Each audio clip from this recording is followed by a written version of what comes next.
Yo, this is mad, like, comfortable. I'm not gonna lie. And I look nice. What, bro? Like, wow. Yeah, I'm not gonna, yeah. But what are we doing here, bro? I'm here to give you 5 tips on becoming more successful in college.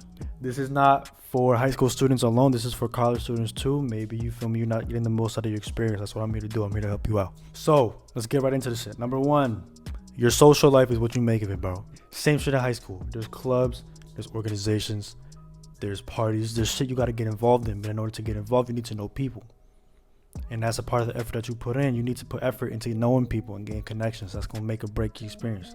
I'll give you an example, bro. Yo, I bought a textbook, bro. $200. My man's next to me. He said, yo, you got the PDF? Yo, how much was the PDF? I was like, oh, it was free. It was free. Listen, you need to know people, bro. Be friendly. You will save time and money, bro.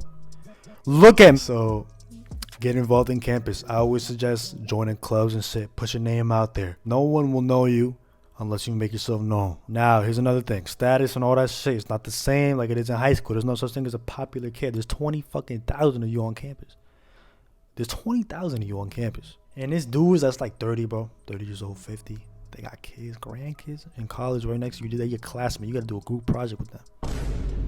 There's nothing wrong with that. I'm just saying this is a different dynamic. You gotta understand that. Your social life is what you make of it. Also, one last thing, right? So let's say you want to get into a party. A lot of the time, these fraternities and sororities and all that shit, bro, they are invite only, right? They don't want to have too many heads because then the cops gonna get called. It's a whole situation. But what they gonna have you do is, yo, if you know a brother, you cool to come in. We gonna put you on a private Snap, even though no one fucking uses Snap. We gonna advertise it that way. That's how you know you're gonna get in. That don't mean you need to fucking, eat ass to get next to them, but you gonna need to rub shoulders with a few of them y'all means, if you see what I'm saying. Get to know people, get a connection, get network, bro. Your net worth is your net work. Your net work is your net worth, okay? It's very true, bro. In and out of college, in and out of school. It's very true universally. Second thing, bro. And one thing I notice a lot, yo, teachers are not as passionate, bro. Like, what the fuck happened? I mean, maybe I'm a little biased, right? Because my university, we have a lot of adjunct professors, so they like part-time. I think that's what that means. Basically, we got part-time professors, so they really not on campus that much. I feel like they just don't be caring that much. The connection is not. And so how you gonna know that, though? If how you gonna know that until you join a class? If that's what you're asking, I got the solution for you. Rate my professor, bro. That shit is OP. I should have taken this advice fucking years ago. Rate your professor, bro. Go on that shit. Search up the dude you about to register with. See what his score is. See the reviews. See the comments under that shit. They tell you everything you need to know. If whether he used the textbook, whether he a good teacher, whether he teach at all. I had one of the professors. Yo, his score on that shit was like 1.4.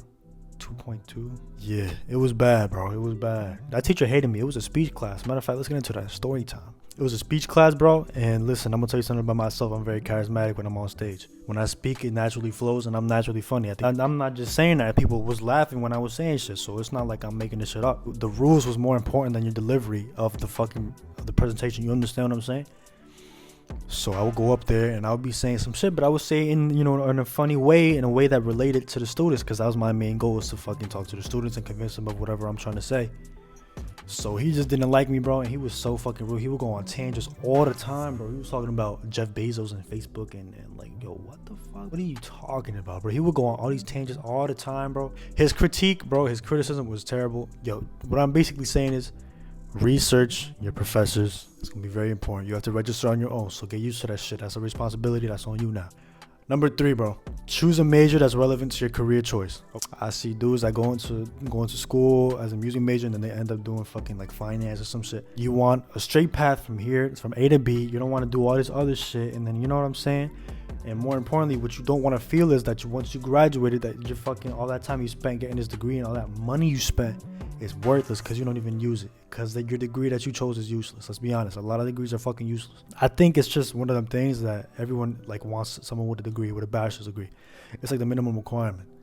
So they just have you get a bachelor's in fucking bullshit. And then, you know what I'm saying? It's just like, yeah. Yo, what I don't want to see you doing is becoming an undecided major. Yo, that's such a waste of time. It's such a waste of money. Just fucking research your career. And what do I mean by research your career? I mean, Talk to people that's in that field. Yo, what's your experience like as a fucking business dude? Whatever you want to do. Dentist, you want to be a nurse? Yo, how is it being like? What is it like being a nurse? What's the benefits to that? How much money you making currently at this moment? What advice would you give me? Network with people that's already in that field. Look up shit like starting salary, the amount of school you have to take, right? Mid-career salary, that type of shit. Top 10 earners, top 10% earners. Research all that shit. Damn, I forgot the name for this, but also research the percentage at which that profession is growing. I think the average is like 5%. I really hate that I forgot the word, but you have to research that too, because that's going to tell you whether whether the profession that you want to become is in demand in the future. That's going to be very important, because you want something that's going to be stable, that's going to be always in demand. That way you're never jobless, you can find a job anywhere. That's very important. Also, be realistic, bro. Okay, there's nothing wrong with wanting to be to be a singer, a pop singer that's going to be on the radio. There's nothing wrong with that. But what I'm saying is you need to have a backup, at least if that shit don't work. Because let's not lie. Way more people don't end up doing that shit than the people that actually do. That's just a fact of life. So you need to have a plan B at least. You can strive for whatever highest goal you want. But you need to have a plan B in case that shit's not going to work. You need to be realistic. Number 4, use academic services to your advantage. So what do I mean by that? If you're in a university or a college, most of the time they're going to have tutoring services, academic advising. They're gonna have career services, shit like you can send them your fucking resume and they'll help you out. Interviews, applications, they'll help you out with all that shit. Listen, bro, you're spending so much time and money on tuition. That tuition money needs to be used to the fullest extent. You need to get everything you pay for out of that fucking college. Use all that shit to your advantage. Okay, it's going to help you. Worst case scenario, it's not the best help, but at least you tried it. At least that's not something you skipped out on that you need it. You feel what I'm saying? You really don't want to end up as someone with a low GPA. That's the worst case scenario. That's basically almost the same as that shit not really meaning anything. Let's be honest, especially if you're trying to go into graduate school. And now for the 5th thing. Chances are, if you in college, bro, you working, maybe part-time, full-time. Me, I'm on a partial scholarship, so I don't really have to pay that much. So I don't need to work a full-time job, thank the Lord. But a lot of the time that's something you won't have to do. And if you're in college, chances are you working, you partying, and you studying. So there needs to be a balance among the 3. Obviously, the least important one is partying.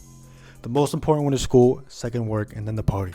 So please have that in mind, bro. That minimum wage job is not that important, right? Obviously, it's important because you need to pay shit, but at the end of the day, the degree is more important.